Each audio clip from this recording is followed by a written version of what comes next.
푸틴 대통령과 시진핑 주석의 만남이 상하이협력기구 회담지인 카자흐스탄에서 유례없는 긴장과 삼엄한 경계 속에서 진행되었습니다. 이 만남은 두 지도자가 공동으로 참석한 가운데 세계 각국의 이목이 집중되었는데요. 이를 지켜보는 수많은 기자들과 분석가들은 그들이 나누는 모든 말 한마디, 제스처 하나하나에 주목하며 이번 회담이 어떤 결과를 가져올지 예측하느라 분주했습니다. 이내 푸틴과 시진핑이 함께 나란히 서 있는 모습이 비춰졌고 그들의 표정은 단호하면서도 미묘한 긴장감을 내비치고 있었는데요. 평소 다른 국가의 지도자들과 만나는 자리에서 종종 시간을 늦추는 행동과 불편함으로 자신의 권위를 강조하며 전략적으로 심리적 우위를 점했던 푸틴은 그때와는 달리 시진핑에게 먼저 악수를 청하고 손짓으로 안내하며 무언가 심상치 않은 모습을 보였습니다.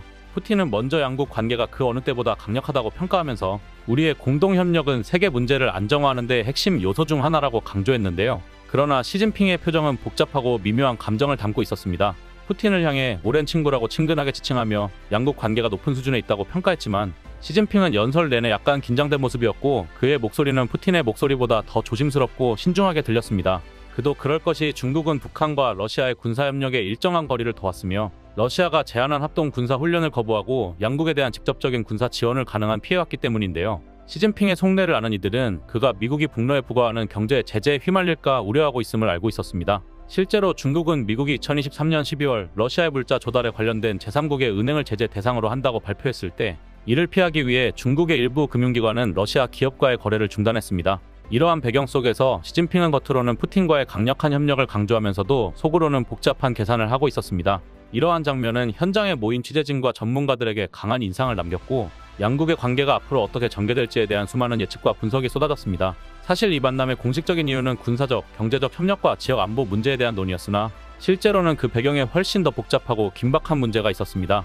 미국의 군사 안보 싱크탱크 랜드 연구소는 이 만남이 사실상 한국의 핵무장 가능성과 이에 따른 두려움 때문이라고 분석했습니다. 한국이 최근 몇 년간 눈부신 군사기술 발전을 이뤄내면서 세계 경제와 군사력에서 급격히 급부상하고 있다. 한국은 이미 반도체, 정보기술, 자동차 산업 등에서 세계적인 리더로 자리 잡았으며 이는 그들의 군사 기술력에도 그대로 반영되었다. 최근 트럼프 대통령의 재집권 가능성과 한반도를 향한 주한미군의 압박이 한국의 자체 핵무장 가능성에 불을 지폈고 그로 인한 한국의 핵무기 개발이 주변국들 특히 중국과 러시아에게 심각한 위협이 되고 있다. 러시아와 중국은 한국이 핵무기를 개발하게 되면 동아시아의 군사 균형이 크게 변할 것을 두려워하고 있다. 특히 러시아는 우크라이나와의 전쟁으로 인해 내부적으로 심각한 문제를 겪고 있는 상황 속에서 한국의 핵무장은 그들의 안보 전략에 커다란 혼란을 초래할 수 있다. 또한 우크라이나에 살상 무기를 지원하겠다는 한국의 경고가 러시아에게는 더욱 큰 위협으로 다가오고 있는데 한국은 이미 첨단 무기 시스템을 개발하고 있으며 이러한 무기를 우크라이나에 제공할 경우 푸틴은 큰 위기를 맞이할 것이다. 푸틴과 시진핑은 겉으로는 포괄적 동반자 관계와 전략적 협력 관계에 대해 논의했지만 그 이면에는 한국이 독자적으로 핵무장을 추진할 경우 동아시아의 군사적 균형이 어떻게 변할지, 한국의 군사적 위협에 어떻게 대응할 것인지, 이에 대한 중국과 러시아의 공동 대응 방안에 대한 심도 깊은 대화를 나눴을 것이라고 설명했습니다. 실제로 미국의 군사 전문 갤러리인 디펜스톡은 러시아가 한국의 핵무장 가능성을 얼마나 심각하게 받아들이고 있는지에 대해 구체적으로 설명했습니다. 푸틴은 한국의 핵무장이 러시아의 안보에 직접적인 위협이 된다는 점을 인지하고 이에 대한 대응을 준비하고 있으며 한국의 핵무장을 막기 위해 다양한 전략을 모색하고 있다. 그 중에는 한국의 경제를 약화시키기 위한 사이버 공격과 한국 내 칠러 세력 지원, 그리고 국제사회에서 한국의 핵무장 반대를 위한 외교적 노력이 포함되어 있다.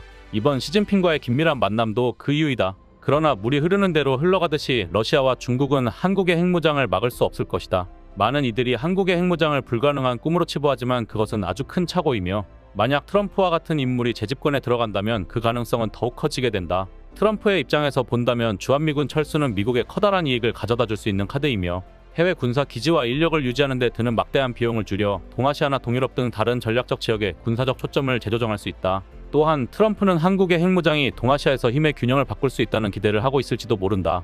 핵무장된 한국은 러시아와 중국의 군사적, 경제적 영향력에 대한 강력한 견제 역할을 할 수 있으며 남중국해에서의 공격적 행동과 대만을 비롯한 주변국에 대한 위협을 억제할 수 있다. 이는 한국이 핵무장을 통해 동아시아에서 새로운 질서를 구축할 수 있다는 뜻이다. 물론 트럼프는 한미동맹 내에서 마찰을 일으켜 다자간 방어구조를 약화시키고 개별 국가가 미국과 직접 양자협정에 더 많이 의존하도록 만들려 할 수 있다. 이는 미국이 동맹국들에 대한 지배력을 유지하도록 보장할 것이다. 그러나 이 문제를 더욱 날카롭게 바라본다면 한국의 핵무장으로 인해 일본이나 다른 국가들도 핵개발을 시도할 리스크가 존재한다. 하지만 결정적으로 다른 국가들은 핵개발을 시도할 수 없으며 오직 한국만이 핵무장이 가능한 이유가 있다. 북한의 예측할 수 없는 행동과 핵기술의 발전이 한국을 실질적으로 위협하고 있으며 이러한 위협의 즉각성을 고려할 때 미국은 한국의 생존과 안정을 보장하기 위한 핵 억지력의 필요성을 정당화할 수 있는 것이다. 또한 한국의 발전된 기술과 경제적 능력은 한국이 안전하고 신뢰할 수 있는 핵무기를 개발하고 유지할 수 있는 독특한 위치에 있도록 한다. 미국은 다른 어떤 나라보다 한국이 이런 책임을 감당할 능력과 안정성, 신뢰성을 가지고 있는데 그 이유는 한국이 국제 규정과 규범을 준수한 강력한 실적을 보유하고 있기 때문이다. 따라서 미국은 한국의 능력과 미국의 전략적 이익을 긴밀히 일치시키고 엄격한 국제적 감시를 보장함으로써 한국이 현재 세계 질서에서 유일하게 새로운 핵무장 국가가 되어야 하는 이유를 제시할 수 있다. 이 통합적인 접근법은 북한의 침략을 억제하고 다른 지역 동맹국들을 안심시킬 것이다. 한편으로 트럼프는 단지 돈 몇 푼의 한국 핵무장 승인을 던지지 않았을 것이다. 그는 한국이 국방비를 더 내거나 핵무기를 개발해야 한다고 제안함으로써 한국의 국방비를 늘리도록 압박하고 있는데 이는 한국의 더 큰 경제적 부담으로 이어질 것이고 잠재적으로 한국의 경제적 안정성을 약화시킬 수 있다. 핵무기로 강화된 한국은 여전히 미국의 군사 기술과 지원에 의존하게 될 것이며 트럼프는 핵무장된 한국을 여전히 통제할 수 있다는 생각을 가지고 있을 것이다. 그러나 트럼프는 한국을 과소평가하고 있다. 한국은 미국의 오랜 동맹국이며 한국이 핵무장 카드를 얻게 된다면 상황은 트럼프가 생각했던 것과는 완전히 다른 방향으로 흘러갈 것이다. 과거부터 지금의 한국을 본다면 한국은 정말 발전에 대한 욕구를 예측할 수 없는 나라이다. 누가 한국 전쟁 이후에 한국이 이 정도로 발전할 것이라고 생각했는가? 한국은 다른 국가들에서는 찾아볼 수 없는 특유의 저력이 있는 국가이다. 핵무기 개발에 상당한 시간이 소요되는 경우가 많지만 한국의 상황은 확연히 다르다. 한국은 세계적인 핵기술 강국으로 오랫동안 기술의 선두주자로 인식되고 있다. 핵에너지 프로그램, 선진 연구기관, 그리고 고도로 숙련된 노동력은 빠른 핵무기 개발에 강력한 기반을 제공하며 민간 원자력 에너지에서 군사 응용 분야로 거의 즉시 전환하는 데 필요한 기술 인프라를 보유하고 있다. 핵 확산 금지 조약에 가입하기 전에 매우 활발한 핵기술 개발을 했던 국가로 이들의 실질적인 핵기술은 우리가 생각했던 것보다 훨씬 더 앞서 있다. 한국은 몇 주 안에 상당한 핵무기를 생산할 수 있을 것으로 추정되며 민간 핵시설을 군사적 용도로 신속하게 전환할 수 있다.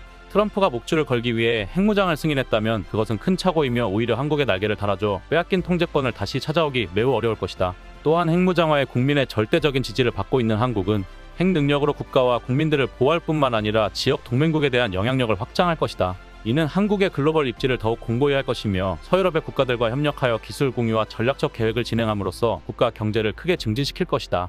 결론적으로 한국의 독특한 강점이 한국을 빠르게 핵무기 보유 국가로 위치시킬 것이며 혁신적인 원자로 설계, 첨단 재료 과학, 우수한 지능과 감시 로봇과 자동화, 대중의 지지, 첨단 추진 시스템, 그리고 전략적 동맹으로 한국은 세계적인 힘의 균형을 재정립할 수 있는 위치에 서게 될지도 모른다. 푸틴과 시진핑 역시 이를 견제하기 위해 노력할 테지만 한국의 핵무장은 필수불가결하며 설령 핵무장이 아니더라도 세계 최강국으로 발돋움할 것은 시간 문제라고 강조했습니다. 얼마 전까지 푸틴은 한국에게 우크라이나의 무기를 제공하면 한러 관계에 금이 갈 수 있다고 강력하게 경고하며 센 발언을 이어나갔는데요. 그러나 한국의 핵무장이 선택이 아닌 필수가 되어가고 있는 이상 푸틴의 행보는 최악의 패착이 되었으며 한국의 역갑질을 뼈저리게 느끼게 될 것입니다. 이상 블랙튜브였습니다. 시청해주셔서 감사합니다. 구독, 좋아요, 알림 설정은 더 나은 영상 제작 결정에 큰 힘이 됩니다.